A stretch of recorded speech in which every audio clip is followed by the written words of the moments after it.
Good morning, ma'am. Good morning, everyone. I am Ed Lawrence M. Daunan, Base Cream 2.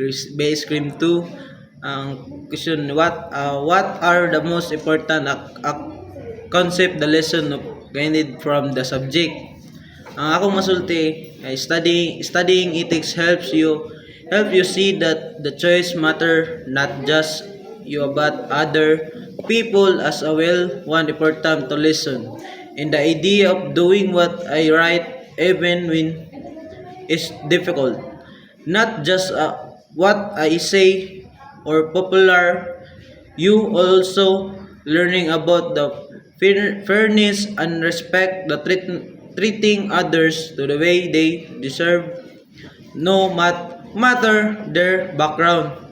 Another key of concept responsibility, meaning just should think about consideration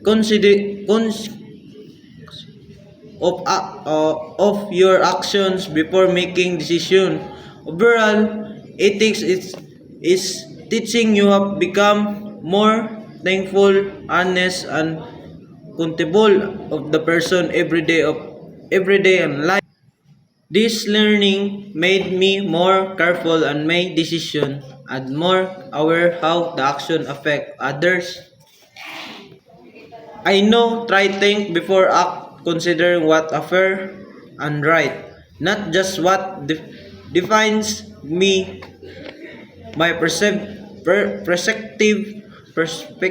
become more open, understanding different views and respecting others' values in my behavior. Become more become more responsible, honest, and mindful, treating to act the integrity every day. I will apply this learning and making honest and fair and decision in the school, such avoiding cheating and respect the classmates. In the work, I will act responsibility and follow rules and relationship. I will show respect, listen others, considering the feelings of the personal and growth. I will reflect on my actions and improve my behavior. Overall, I will use ethics as a guide to act integrity, make better choice, and build the trust and the people around me.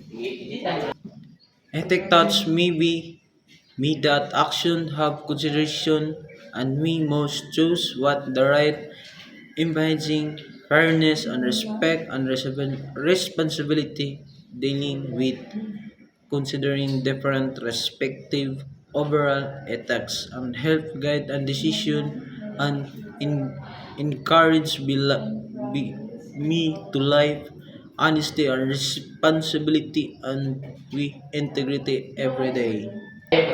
I will apply this learning I will apply this learning na making honest and fair decision in the school, such avoiding cheating and respecting classmates. In the work, I will act responsibility and the following rules of relationship. I will show respect, listening others, and consideration.